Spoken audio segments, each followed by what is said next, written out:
Evidently, with all the time that a lot of people have on their hands since March pandemic, there's been this one thing that's been flying off the shelves, and people are, well, I would say it would be like a boom. It's Rob and Liz, his morning crew on his radio. It's a butter boom. Butter. Unsalted, salted, margarine, sweet cream butter, however you take it, it is flying off the shelves.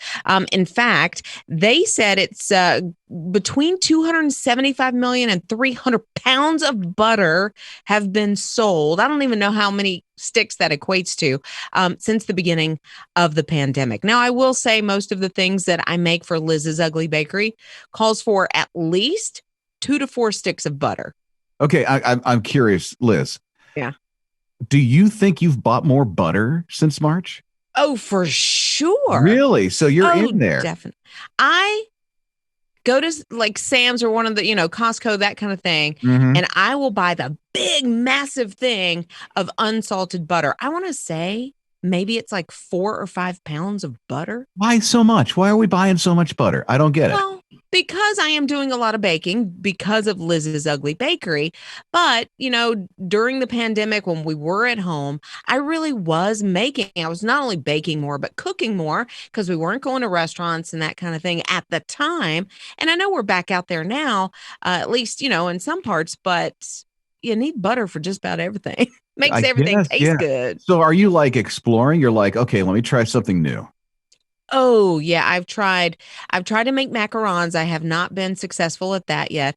I've tried a couple of different dishes for the families, the guys in my family, and I've had some hits and misses, but you need butter, honestly, for almost anything. Okay. Inventory check here. First, Let's see. Are you really buying a lot of butter? And if you are, I think we would have this question for you today. What are you learning to cook? Because of this whole butter craze thing. What are you learning to cook since March you've never done before? So here's the number. You can call or text 800-447-7234. His morning crew. A lot of butter. A whole lot of butter being sold since March. Why? You know why. It's 2020. It's Rob and Liz, his morning crew. There are millions. It's Rob and Liz, his morning crew on his radio. Just got to tell you, I said a mouthful and I didn't even turn on the mic. Oh, it happens sometimes. It does. So butter's flying off the shelves, right? Yeah. So many people buying butter. And we started thinking on his morning crew, on his radio, about what you've learned to cook since the pandemic. So here's the number, 800-447-7234. Joyce says, I make supercharged coffee every morning, and you have to put a tablespoon of butter in it. And so, yes, I guess she is using more butter, and she's even lost weight doing that, which is pretty cool. What is she doing again? I missed coffee, you said? Yeah, it's coffee. It's like organic coffee. She puts a tablespoon of butter in it and some other ingredients and just starts her day that way. I've heard of that. That's like in the keto diet. I've heard some people call it bulletproof coffee. Okay, she called it supercharged coffee. Yeah, probably both the same thing. Yeah. Basically, yeah, but she has lost some weight on it. Teresa said, yes, I have been using a lot more butter. She's kind of doing the same things that I'm doing. She has tried and made macarons this year. She's baked cookies. She's put it in all of her meals. Here's something that she's done that I haven't. She said, I've cooked my way through both of Joanna Gaines' cookbooks. Awesome. That's a lot of cooking right there. And I thought Joanna was more into, doing the rebuild restoration thing. Oh, no, she has great cookbooks. I have one myself. I had no idea. That magnolia thing that they have, so much everywhere. To it. Okay, Julie's with us at 800-447-7234. What have you been cooking during this whole pandemic and using all the butter for? Garlic, mushroom, pork chops on a bed of wild rice. Nice and tasty and very good for the breath with that garlic. Well, anything with cream of mushroom soup is a winner. And since I triple the garlic, I always serve mint.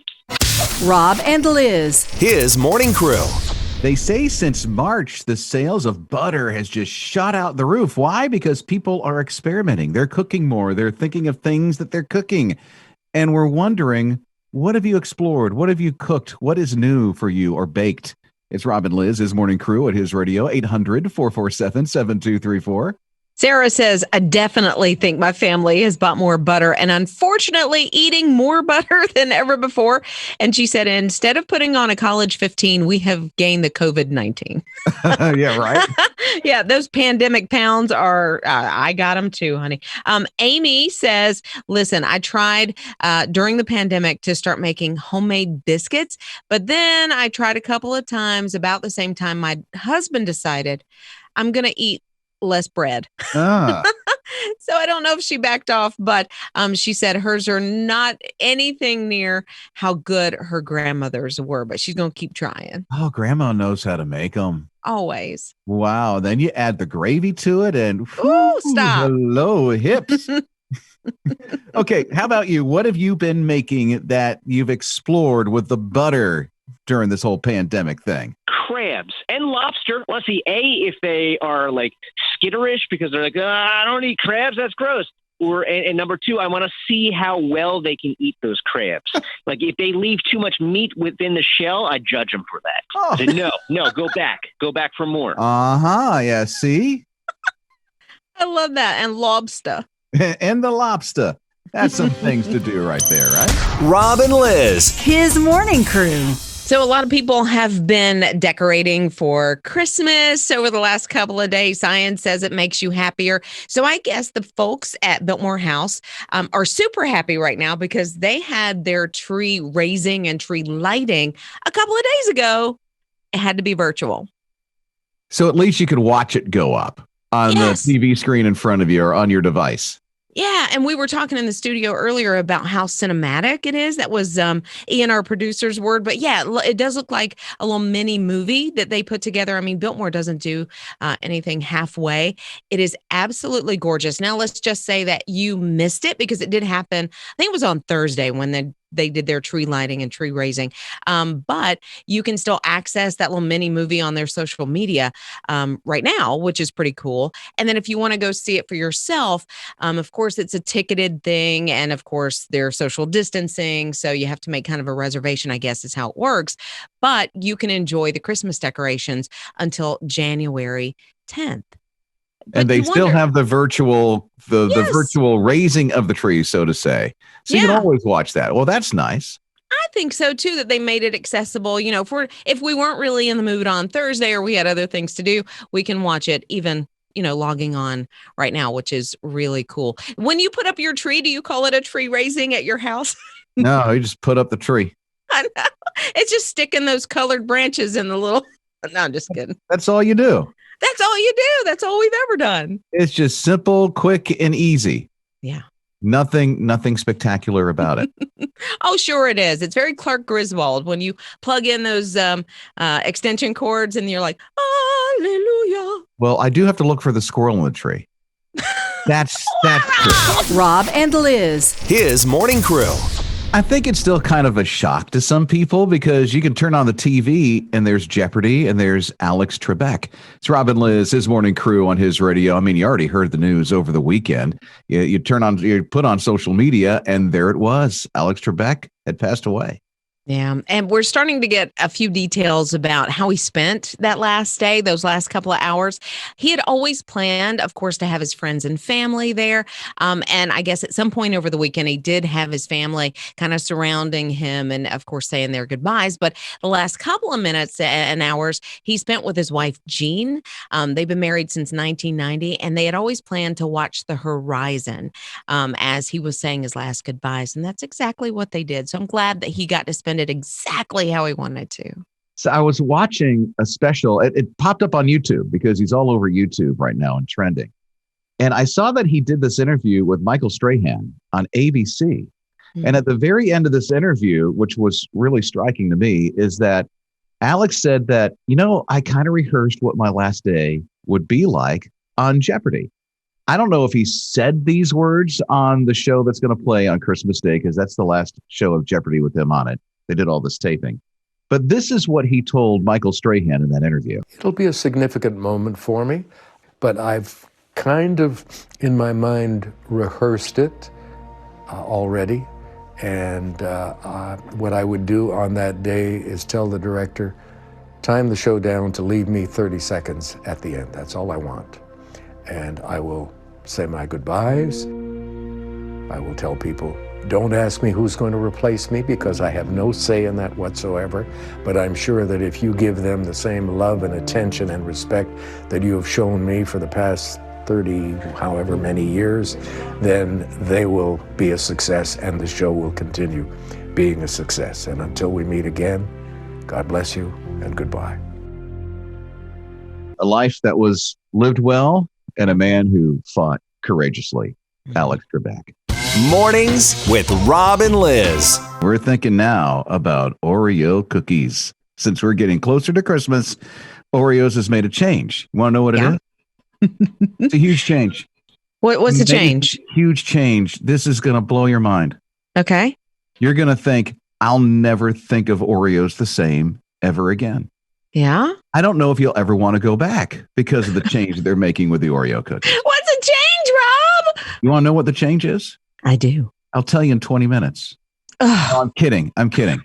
It's a simple change, but it's one change that just might rock your world. Just tell me. The white cream in the middle? Yeah. Red. Oh, really? Yeah. That's the change? I'm sorry. Does that disappoint you? I'm just saying, mind-blowing may be taking it too far, but it's kind of cool. Yeah, Christmas is coming up. They thought, hey, Christmas, St. Nick, red. We'll turn the whiteness in the middle of the Oreo cookie to red. Am I the only one that gets Oreos when you eat them stuck all in your teeth and it's nasty and black looking? And now they've added red to the mix. Awesome. Oh, yeah. See? They're always thinking about you. Rob and Liz. His morning crew. I grew up in Tampa Bay, Florida. I mean, on the Gulf Coast. And so I've been stung by a jellyfish or two growing up as a kid because we didn't live too far from the beach and we were always at the beach. Yeah. So I've never seen, I promise you, I've never seen the size of a jellyfish that they just saw from Myrtle Beach.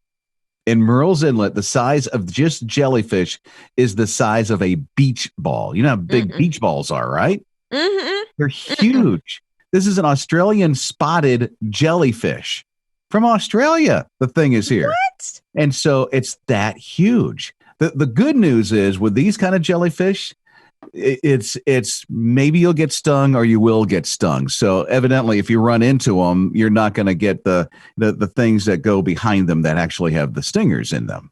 Like the tentacles aren't going to get you. Yeah, exactly. The tentacles. That's the word I was looking for. Yeah. And so because they're so huge and they're so big, they could be at a point where, their fluffiness is hiding the tentacles and you're going to be okay. But the things are so big. And the crazy thing is, these are rare for this part of the world. I would say so. If none of us have I've never heard of a jellyfish, and I've seen a lot of jellyfish in my time. I've never seen one this big. I don't know. That would freak me out. Yeah, I already climb up Joey's back if we're in the middle of the ocean and I see one. See one of those things in a jellyfish? Yeah, they're spotted. So they're really gorgeous when you see them. And the sting, if you do get stung, it's like mild to unnoticeable. So it's not really horrific like some of the jellyfish that are around here on a regular basis along the coast. Yeah, but I'm not sticking around long enough to find out if it's going to hurt or not. No, we're going to make sure that Liz is safe and okay.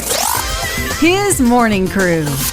So we're just talking about in Murrells Inlet, Myrtle Beach, there is this beach ball sized jellyfish from Australia. It's an Australian spotted jellyfish that's floating around, which is kind of rare.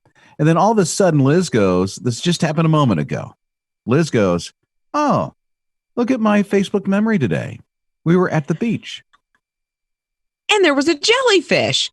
Like, so weird. It was 4 years ago. It's me and my husband. We ran down, went to the beach, and now it's tiny. It's not beach again, but yeah, that's my memory. So here's the crazy thing. I went, I wonder what my memory is today. There's no jellyfish, but it was of my son Elijah 8 years ago at Clearwater Beach when my family went down there to stay some time with my oldest son. That is too cool. What? What? I know. Like our memories on Facebook. What is happening? Then we were Mary just talking about the beach. See, that's the thing. This thing's listening to me. I don't know about that. It was a coinky dink for sure. I'd like to win $1 million. I wonder if it heard that. It could have. Hey, Mary texted. She said they were at Holden Beach just like back in June. And it looks like a humongous jellyfish in her picture that she sent. But she said it's about the size of a football. That's still pretty massive. Big jellyfish. Is it spotted? No, it is not, but it looks like tentacles up under it that are kind of scary. So is it? Yeah. So it's laying like on the beach. So it's It is beach. So yes. I wonder if it was in the water, if it would be as big, because you know how they float and how they go with the current. So it's laying flat on the ground. That could be one of them. If it's the size of a football, if you put it in the water and it was going with the current, it could fluff out to be. That's the only way I can say it. The size of a beach ball. So that could be one of those jellyfish, the Australian spotted jellyfish that they're seeing off the coast. Yeah, it could be. You know, I've never understood jellyfish. Like, why? How? What's their existence? And just how? I don't. What do you mean how? Like from what I understand, they have no brain, correct? Like me. Oh, come on, Robert. So I'm a jellyfish. So how do they exist? Not just why do they exist, but how do they exist? Like, I don't understand. Let me mark that down on my iPhone. And when we all get to heaven, we'll ask God. His morning crew. Couple of guys, they're just working for a living. They're off the coast. And they thought, hey, let's just drop a line in or two. Actually, they're professional fishermen. And then they had to call the Coast Guard. Their boat got caught on fire. It's Rob and Liz, his morning crew on his radio. And then it was like something out of a movie. The Coast Guard jumped into action. They brought an MH-65 Dolphin helicopter with an air crew from the Coast Guard Air Station out of Atlantic City and two 47-foot motorboats to go and save these guys. I mean, it was epic. Yeah, they had to get their life raft out. And so here they are clinging on to life in this life raft out in the middle of the Atlantic. And the Coast Guard came and they saved the day. I'm feeling for these guys, though, because this is like their livelihood. Because they're out, they're professional fishermen. This was a fishing vessel and the thing caught on fire on them. I don't know how, but they're safe and they're sound. And now in the middle of this pandemic, they lost the way that they make their livelihood. So I'm really feeling for these two guys. Yeah, hopefully they can maybe rent a boat or insurance will provide something that they can use in the interim or something like that. But, you know, have you ever watched that show Deadliest Catch or those type shows? Oh, yeah. Yeah. And you see these types of things that happen and they're out in the middle of the ocean. You know, you have to rely on, the Coast Guard. I mean, it's amazing to see those rescues. Yeah, you're thinking about Veterans Day tomorrow. It is tomorrow, right? Wednesday's Veterans Day. Yes, so, it is. Yeah, so we're thinking about all our vets from the Coast Guard to the Navy to the Army, Marines, everything in between. I probably left one out, but oh my, thank you for your service. Mornings with Rob and Liz. I love the fact that you'll have an opportunity to bless this one family we're hooking up with a rescue mission in town that you can be a miracle to this Christmas season. It's Rob, Liz, his morning crew on his radio. Plus, you'll win a trip to Dollywood with an overnight stay and have this $1,000 shopping spree that you'll shop for this family in need and supply their entire Christmas. How amazing is that? And Jamie texted in the keyword miracle to 800-447-7234 and said, a couple of years ago in our family, we decided to stop buying gifts for all the adults and really take the money and pull it together and tried to bless a family that we knew in need. And they've been able to provide heat for one family, gifts for kids, a car even at some point. And they said it's the absolute best part of the entire season. So to be able to take that $1,000 shopping spree and to help this family that's already been determined would be amazing. So they cannot wait for it. I hope they win. Yeah. That would be just amazing if they did win. We don't know if they will because we're going to do the drawing coming up. Wow, it's next week, isn't it? I know. Next week is the deadline, next Friday. So go ahead. and text the word miracle now. We'd love to give you this opportunity to win, to be a miracle for this one family that we're going to hook you up with. So it's the word miracle. Here's the number. It's 800-447-7234. You can go to hisradio.com. And if you're listening on the app right now, just tap on Be a Miracle and we'll get you registered. 7234. You can go to hisradio.com. And if you're listening, I've come to a conclusion. And that is? The word free doesn't really mean free. There's always something attached to it. Seriously. Is there? Robin What Liz, happened? his morning crew on his radio. So Wendy's, they're saying, okay, we have free, big words, free, F-R-E-E, all capital letters that get your attention. Okay. And so you're thinking, oh, free honey butter chicken biscuits right now. Yes. Nice. Let me go right to the drive-thru, right? No, you need the app. You got to buy something. You have to buy something before you get it? Yeah, before you get the free thing. So, it's still free, but they still make you buy something on the app. So I've come to the conclusion, anything that has the word free to it, there's something attached to it because you got to buy something to get the free. So what do you have to buy? Can you get like the 50-cent Frosty or something like that? Anything. You just buy anything, and then you get the thing for free. Is there anything for like a quarter? I don't think so. Not anymore, right? Can you buy a salt packet? That would be nice. Okay. True story. I'm in Michigan at my father-in-law's house, and I'm training for a marathon. So I had to run 20 miles, and it was like 25 degrees out. It was in the winter. Okay. And so I stop at a fast food joint. I won't call it McDonald's. And I walked inside, and I said, I just need some water. I'm really thirsty. I had no money on me. I just wanted some water. And they said I needed to pay them. I think it was 25 cents or 50 cents for a cup. And I know, okay, that's not a lot of money, but I had nothing on me. So I went to the bathroom and I drank out of the sink. Oh, I'm like, wow. Okay. Yeah, that is true. They do charge for their water and their ice. I know that because I always get extra ice and it costs about $0.25. And that's okay. Yeah. But when you're a guy, and this is in Michigan, nowhere around here. Yeah. But they just wouldn't. And that's okay. They used to have like free cups or something like that. Like when I go, yeah. What is it? I think we go to Zaxby's or something like that. And whenever we get water, we don't have to pay for it. They just give you the water cup. So they know. Yeah, it's a clear cup. Yeah. So they make sure you're not getting soda or tea or whatever. Mm-hmm. Huh. They should have done that. Yeah, that would have been nice because I was so parched. But, the water out of the sink was not bad. I gotta disagree. No, it ain't bad. It was in Michigan. I was really thirsty. Ugh.